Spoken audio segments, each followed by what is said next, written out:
이거 그럼 연준을 믿을 수가 없다. 한번 속으셨잖아요. 악재가 호재가 되기에 생각보다 쉽지가 않다라는 생각이 드는 거겠죠. 근데 물가의 둔화가 중요한 건 아니고요. 기대 인플레이션이라는 게 꺾여 나가는 게 되게 중요한 것 같아요. 많은 분들이 저희 커뮤니티에 올렸더니 많은 분들이 와 드디어 갓갓이 오신다 하면서 댓글을 달아주셨더라고요.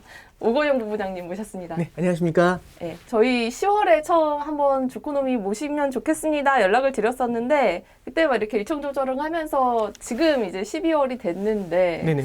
오히려 그때보다 지금이 좀 더 거시경제 변수에 좀 관심이 많은 분들이 많으실 것 같아요. 네. 딱 타이밍이 좋았던 것 같습니다. 네. 아무래도 이제 10월 달에는 시장이 흔들리는 부분들도 있었고 불확실성들도 많았었는데요. 사실은 이제 오늘 새벽이죠. 이제 부채 한도에 대한 얘기도 어느 정도 정리가 좀 됐고 그다음에 이제 중국 쪽에서도 지준율 인하를 하면서 이제 헝다에 대해서도 어떤 식으로 정리할지에 대해서는 약간은 좀 아웃라인이 나왔으니까 어쨌든 매크로에 대한 이슈들은 어느 정도 정리돼 있으니까 그런 부분들을 전달하기에는 더 편한 시점이 아닌가 생각됩니다. 네. 오미크론 변이 관련해서 네.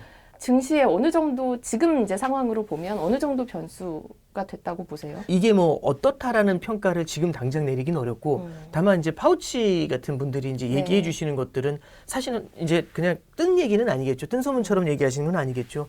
그래도 생각보다는 그렇게 좀 심각하진 않은 것 같다라는 게 최근에 글로벌 금융시장이 돌아서는 데 이제 도움을 줬죠. 근데 다만 이제 이런 겁니다. 아직은 좀 가능성을 열어놓고 본다면 오미크론이라는 이슈 자체가 제일 처음 터졌을 때 시장에 줬었던 영향은 이제 이렇게로 정리할 수 있을 것 같아요. 첫 번째는 경제 주체들의 자신감에 좀 타격을 줬던 것 같습니다. 그러니까 저도 많이 느꼈던 건데 오미크론이 딱 나왔을 때 느낌이 뭐냐면 아 또야 이 느낌이었거든요. 작년 말 올해 초에는 성장에 대한 기대감이 굉장히 컸었어요. 성장에 대한 기대감은 터널이죠. 우리는 지금 터널의 한가운데 있어서 아무것도 보이지 않지만 자세히 보니까 저쪽에 밝게 빛나는 빛이 보이는 거죠. 끝이다. 터널의 끝이 있다. 이거 내년에는 이 터널의 끝이 오게 될 거다. 이 기대감이 굉장히 컸었던 것 같아요. 근데 오미크론이라는 게 또 등장하면 다시 처음부터 다시 이거거든요. 빛인 줄 알았는데 아니었다. 그렇죠. 군대 때 보면은 아니 군대 얘기가 참 이런 얘기하면 좀 큰일 나는데 그냥 간단하게 말씀드리면 군대 때 보면 원위치 이런 게 있어요. 원위치라는 게 뭐냐면 막 잔뜩 달려갔는데 다시 처음으로 와서 또 해야 되는 거거든요. 그때 힘 빠짐이라는 건 어마어마한 겁니다.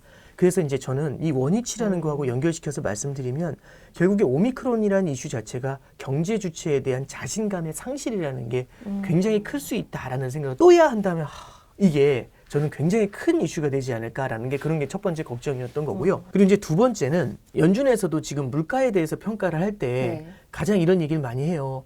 물가가 올라가는 가장 큰 이유가 델타 변이 때문이다라는 얘기를 했어요. 올해 6월 달에 만약 나왔었다면 제가 무슨 얘기를 했을 거냐면 실업수당 때문이다라는 얘기를 했을 거예요. 실업수당 이슈는 뭐냐면 실업수당을 하도 많이 주니까 사람들이 일자리에 복귀하지 않고 일자리에 복귀하지 않으니까 물건을 생산하지 않고 물건을 생산하지 않으니까 제품의 공급이 느려지고 그러니까 고용이 창출되지 않으면서도 제품의 공급이 안 되니까 물가가 오르는 이런 기현상이 벌어진다라고 얘기를 했던 거죠. 이게 올해 6월 달에 실업수당 얘기였어요. 이걸 딱 얘기하면 바로 나오는 답이 그럼 실업수당 안 주면 되겠네? 이게 답이거든요. 그래서 실제로 6월 달부터 순차적으로 실업수당이 줄어들기 시작을 해요.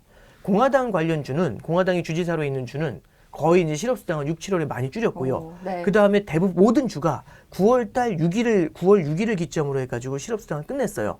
그럼 일자리로 빨리 돌아와야 되잖아요. 근데 안 돌아와요. 그래서 이번에 뭐냐 그랬더니 하는 얘기가 델타 변이 때문이다라는 얘기를 해요. 직장에 나가기 좀 꺼려진다. 그렇죠. 그리고 델타 변이가 또 의미가 있는 건 이머징 국가들에도 델타 변이가 많이 퍼졌거든요. 그러면서 베트남 같은 부품을 공급하는 곳에 셧다운이 일어났어요. 중국에서도 일부 항만에서 델타 변이가 돌면서 그 항만이 셧다운 됐거든요. 그럼 여기서 이제 우리가 뭘 느낄 수 있는 거냐면 델타 변이 이슈 때문에 글로벌 공급망이 흔들리는 거고 미국 내에서도 공장이 돌아가지 않는 문제가 생기는 거죠. 유통망 자체도 어려워지고 이런 것 때문에 물가가 오른다 이제 이렇게 얘기를 했어요. 그럼 지금까지 말씀드린 두 가지는 실업수당이다 델타 변이다 이 얘기였잖아요. 근데 이제 델타 변이가 거의 끝나가는 것 같아요. 물론 제가 바이러스 전문가 아닙니다만 그렇다고 치고 델타 변이가 거의 이제 한풀 죽은 것 같다라고 생각했는데 오미크론 이렇게 나오잖아요. 델타 지우고 오미크론을 넣으면 와, 또 성장은 둔화되고 물가는 올라가는 그림. 이걸 그려낼 수가 있는 거죠. 그래서 저는 이제 오미크론 관련된 거를 두 가지 관점에서 조금 좀 주의 깊게 봤었습니다.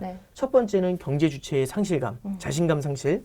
이게 첫 번째고 두 번째는 이제 이게 오미크론이 델타하고 실업수당의 새로운 대체제가 돼서 결국에는 이제 물가를 갖다가 인플레이션에 대한 압력을 장기화시키면서도 성장을 짓누르는 그런 악재가 되지 않을까. 이런 것들이 사실 글로벌 금융시장에서는 주요한 관전 포인트였던 것 같아요. 네.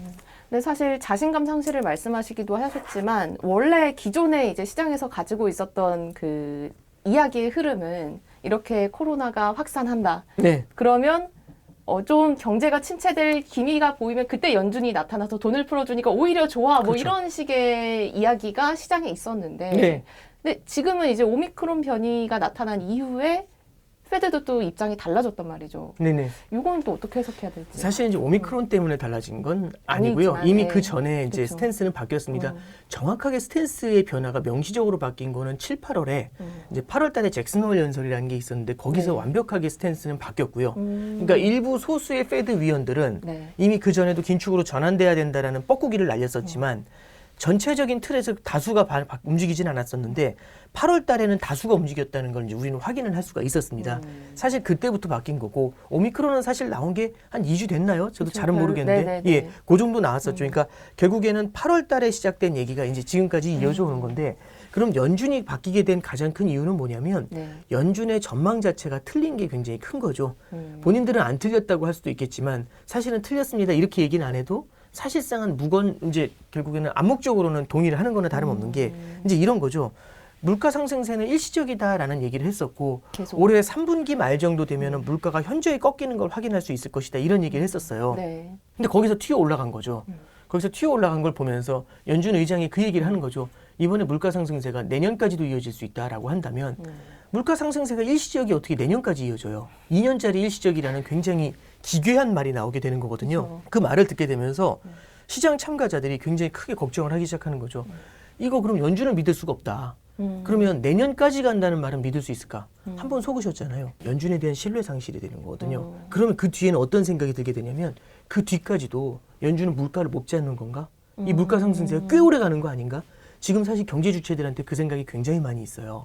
그러면 물가 상승세가 생각보다 많이 이어지게 되면은 연준의 신뢰 상실이라는 것도 있고 네. 장기적인 물가 상승세로 이어지면서 물가 상승이 하나의 고질병처럼 잡힐 수가 있죠. 이거는 연준이 원하는 바가 아닙니다. 그렇죠. 그렇기 때문에 이제는 연준에서는 금리를 올리면서라도 물가를 잡아야겠다는 생각을 하는 거죠. 그러면 이번에 오미크론 같은 경우도 이게 찻잔 속에 태풍으로 끝나기를 바라는 건 맞지만 네. 이제 우리는 하나를 좀 생각할 게 있어요. 뭐냐면 결국에는 예전에는 호재가 터지면 우와 성장이 나오는구나 하면서 주가가 밀어 올렸어요. 그렇죠. 악재가 터지면 와 연준이 돈 풀겠구나 하면서 밀어 올렸어요. 네. 그럼 호재도 호재고 악재도 호재거든요. 그럼 어떤 경우에서라도 시장을 위로 밀어 올리는 그런 모습을 나타냈었는데 네. 이제는 호재는 호재겠지만 악재가 호재가 되기에 생각보다 쉽지가 않다라는 생각이 드는 거겠죠. 그 이런 이유는 것들은 그렇죠. 이제 연준에 대한 신뢰 상실과 연준의 태도 변화 때문에. 네, 그렇죠. 이런 네. 것들은 이제 우리가 좀 눈여겨볼 필요가 있다. 이렇게 정리하면 될 것 같습니다. 그러면 연준이 지켜보고 있는 건 이제 원래는 고용만 보겠다라고 네. 하다가 이제 인플레를 보겠다라고 한 거고 그러면 이 인플레이션이 만약에 한 내년에라도 완화가 된다라고 하면 다시 스탠스가 변할 수 있는 건가요? 아니면 계속 금리를 올리는 매파적인 방향이 유지가 되는 건지. 이제 정확하게 이제 말씀을 해주셨는데, 그러니까 내년에 물가가 일시적으로 이렇게 둔화되는 모습이 나타나잖아요. 근데 물가의 둔화가 중요한 건 아니고요. 기대 인플레이션이라는 게 꺾여 나가는 게 되게 중요한 것 같아요. 사실 말씀을 드리면 네. 올해 물가 지수의 상승세도 5, 6, 7월에 걸쳐가지고 굉장히 높았다가 8월에 살짝 고개를 내리는 듯한 모습이었어요. 그때 국제유가도 한번 꺾였고 그 다음에 이제 항만의 운임요금들도 한번 꺾인 적이 있고, 네. 그 다음에 원자재 가격도 한 번씩 꺾인 적이 있어요. 그래서 아 일시적 맞네 이 생각을 갖다가 하도록 만들어. 그때 뭐 중고차 가격도 네. 꺾이고 그랬었거든요. 근데 이제 문제가 뭐냐면 이렇게 꺾이는 줄 알았던 게 다시금 위로 치솟으면서 네. 굉장히 장기화되는 모습이 나타났거든요. 그러면 이런 겁니다.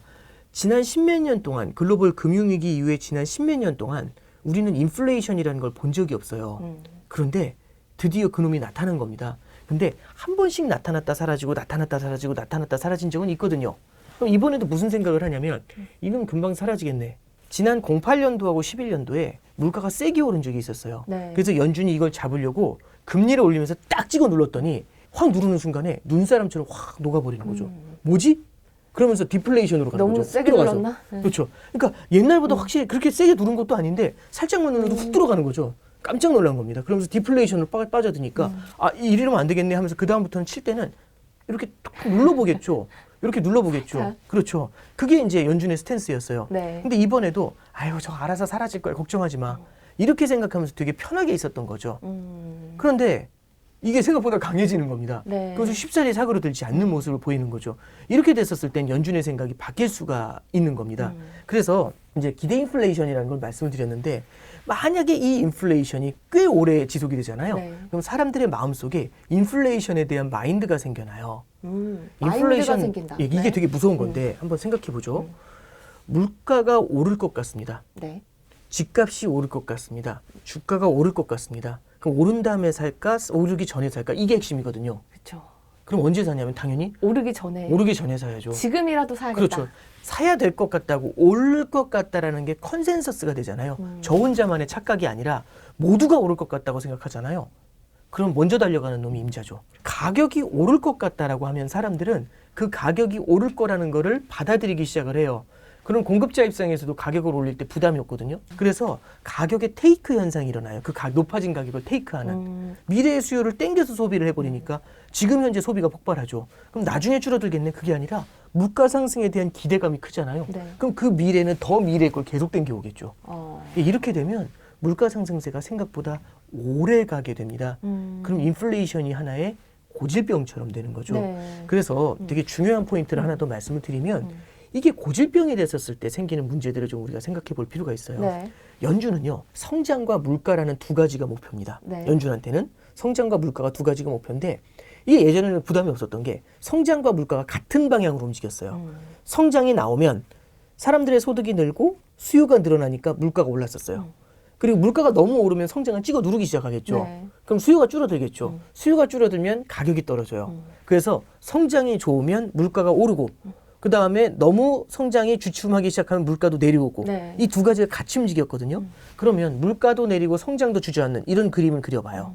이 상태에선 연준이 하는 방법은 간단합니다. 돈을 풀면 돼요. 그쵸. 성장을 부양하기 위해서 돈을 풀면 돼요. 그러면 돈을 풀었을 때 제일 큰 문제는 뭐냐면 화폐의 공급이 늘어나면서 화폐의 가치가 떨어지는 게 문제거든요. 그렇죠. 화폐의 가치가 떨어지려고 하는데 화폐의 가치가 떨어지려고 하는데 사람들은 물가가 오를 거라는 기대감이 없어요. 그럼 이때는 돈을 풀어도 크게 문제가 생기질 않는 겁니다. 물가가 크게 움직이지 그렇죠. 않고. 예. 근데 이게 문제입니다. 뭐냐면 성장은 주저앉는데 물가가 올라요. 그러면 성장이 주저앉잖아요. 성장 주저앉는 걸 막기 위해서는 금리를 인하해야 되겠죠. 금리를 낮춰줘야 되겠죠. 돈을 풀어줘야 되죠. 물가가 오르는 걸 잡으려면 돈을 회수해야겠죠. 금리를 올려야겠죠. 그러면 한쪽을 보면 금리를 내려야 되고 한쪽을 보면 금리를 올려야 돼요. 그럼 어떻게 하면 좋을까요? 금리를 올리면서 내려야 되잖아요. 이게 돈을 뭐지? 풀면서 그렇죠. 회수해야 돼요. 풀면서 회수 이 말이 안 되잖아요. 네. 사실은. 그러면 여기서는 전략을 잘 세워야 됩니다. 그래서 올해 상반기 연준의 전략을 말씀드리면 성장과 물가가 있잖아요. 네. 두 개가 엇박자 하나 있죠. 성장을 보면은 금리를 내려라. 물가를 보면 금리를 올려라. 그래서 어떻게 했냐면 물가에 괄호를 쳐버렸어요. 물가에 괄호를 친다는 건 뭐냐면 이거 일시적이야. 일시적이라는 얘기는 얘 안 보겠다는 얘기죠. 그럼 뭐만 보냐? 성장 둔화만 보죠. 그래서 올해 상반기에 뭐라고 하냐면 테이퍼링은 천천히 할 거다. 금리 인상 생각도 안 하고 있다. 여전히 강력한 부양책이 필요하다. 이 얘기만 반복했어요. 네. 물가 상승은 일시적이라는 데 방점을 찍고. 그렇죠. 네. 이게 상반기의 태도였어요. 그런데 네. 아니죠. 이 괄호가 지워진 거죠. 괄호 아닌데 이거잖아요. 우리가 좀 잘못 봤다라는 그렇죠. 얘기도 했죠. 그럼 성장과 물가가 되는 거잖아요. 그럼 성장은 둔화되는데 물가가 오르는 겁니다. 자, 그럼 이제 물가 일시적이 이 말 못해요. 그럼 뭐라고 어떤 걸 쓰면 좋을까요? 성장 둔화가 일시적이다 이렇게 말하기 힘들겠죠. 그럼 뭐라고 말을 해야 되냐면 포인트는 이런 겁니다. 둘 중에 하나를 먼저 타겟팅을 해야죠. 양쪽 전선에서 전혀 다른 성격의 두 적이 와요. 이러면 네. 가장 좋은 방법은 한 놈을 제일 먼저 제압을 하고 빠르게 제압을 하고 최대한 그런 다음에 다른 한쪽의 전선을 집중하는 게 최선이겠죠. 양쪽 다 하려다 보면 분산돼서 아무것도 못하니까. 예, 모순된 적이 쳐들어오니까 네. 금리를 올리면서 내리면서 이거잖아요. 그럼 연준은 지금 하나의 적을 상대하기로 한 것이 물가라고 보면 되나요? 그렇죠. 이제 그러면 이제 네. 어느 한쪽을 일단 먼저 제압해야 되잖아요. 그럼 어느 한쪽을 제압하려면 만만한 애를 먼저 제압해야죠. 성장하고 물가가 있습니다. 성장은 저성장이라는 건 10년 이상 이어져 왔어요. 아, 얘는 사실 한 번 들어가면 참호전이에요. 굉장히 오래 가요. 진짜 장기 지리전이죠. 아주 재미없어요. 아 벙커 파고 들어가 그렇죠. 있군요. 벙커 파고 들어가가지고 서로 이만큼 나갔다 이만큼 밀렸다 이거 한참 해야 돼요. 그리고 두 번째는 뭐냐면 무기를 써야 되는데 성장을 부양하기 위해서는 돈을 더 풀어야 되잖아요. 근데 금리가 제로잖아요. 아직. 제로 금리에서 무슨 부양책을 또 쓸까? 그럼 카드가 많진 않아요. 자, 일단 이게 첫 번째 성장은 생각보다 만만치 않아 보여요. 그럼 물가를 보는 거죠. 물가도 물론 얘는 만만해? 이러면 이건 아닌데 물가를 보면 성장이랑 비교해 보는 거죠. 물가라는 애는 옛날에 상대를 해보니까 눈사람처럼 들어갔었어요. 물론 이때보다는 강해 보이긴 한데 신흥 세력이죠. 신진 세력이죠. 최근에 올라왔잖아요. 그리고 아직은 얘는 제압할 수 있는 카드가 많아요. 아니, 올릴 수 있는 금리 룸이 엄청나잖아요. 그쵸. 사실은 얼마든지 올릴 수 있잖아요. 네네네. 0에서부터 들어 올리면 되잖아요. 그럼 들어 올릴 때마다 얘는 뭐가 되냐면 새로운 무기가 되죠. 어떤 무기냐면은 이 나중에 얘를 제압했을 때 상대를 할 수 있는 네. 이 성장 둔화를 갖다가 지원할 수 있는 화력을 만들어낼 수가 있잖아요. 네. 그러면 이때에는 물가 제압에 기대 인플레이션이 올라오는 걸 제압하기 위해서 빠르게 움직여줘야죠. 그러니까 이제 연준이 이 기대 인플레이션을 잡는 작업을 합니다. 그럼 보세요. 기대 인플레이션이라는 건 시장의 기대죠. 물가가 오를 거라는 기대죠. 네. 그러니까 하나의 허상 같은 거예요. expectation이에요. 그러면 이걸 깨뜨리는 가장 좋은 방법은 계속 실망시키면 돼요. 올해 초를 잘 생각해 보면 올해 초에는 돈 더 풀어달라고 했어요. 그쵸. 양적 완화 늘려달라고. 네.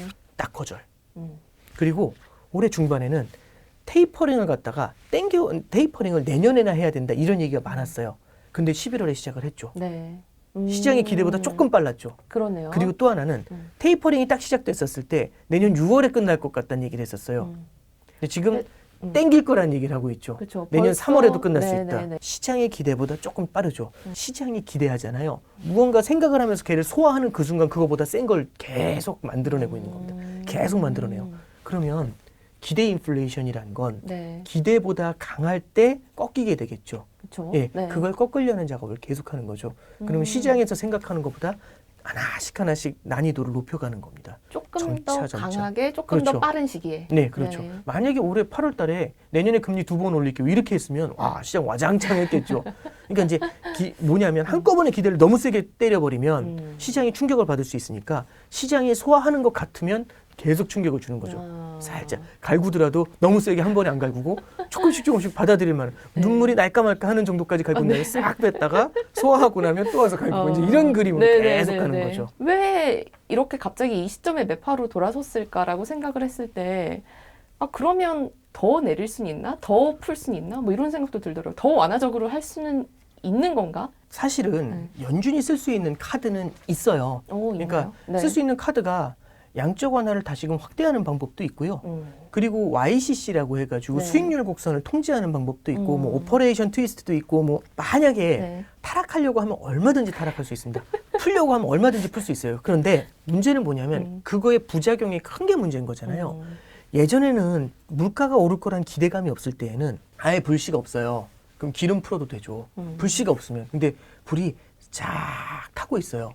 이런 데다 기름을 어떻게 부어요? 그럼 어떻게 나가지? 분명히 눈에 보이잖아요. 네. 경기 부양을 위해서 이례적인 정책을 썼었을 때 네. 정상적인 것도 아니고 이례적인 정책을 썼었을 때 물가는 어떻게 반응할까? 그러니까 기름을 그냥 붓는 게 아니라 초특급 기름을 붓는다는 얘기잖아요. 이례적으로 올라갈 수 그렇죠. 그러면 있겠죠. 물가 상승 쪽에서는 기대 인플레이션이라는 기대 물가 상승이라는 측면에서 세상에 이런 일이죠. 웰컴 이런 소리가 나면서 그냥 물가가 확 뛰는 그런 문제가 생길 수 있겠죠. 예전에는 불이 없었는데 이제 불이 살짝 붙고 있는 이 상황에서 과연 어떻게 정책을 쓰느냐 이제 이게 문제인 거죠. 그럼 불을 꺼야죠. 불부터 꺼야죠. 이게 이제 이슈라고 보면 됩니다. 네. 지금 글로벌 금융시장의 유동성이 과거와 비교가 안 될 정도로 풀려 있습니다. 이런 상황에서 빠르게 금리 인상을 따라가는 게 연준 입장에서도 부담이 굉장히 클 겁니다. 중앙은행의 신뢰가 제일 중요하거든요. 연준이 이 두 가지는 꼭 따라줘야 된다. 그게 뭡니까?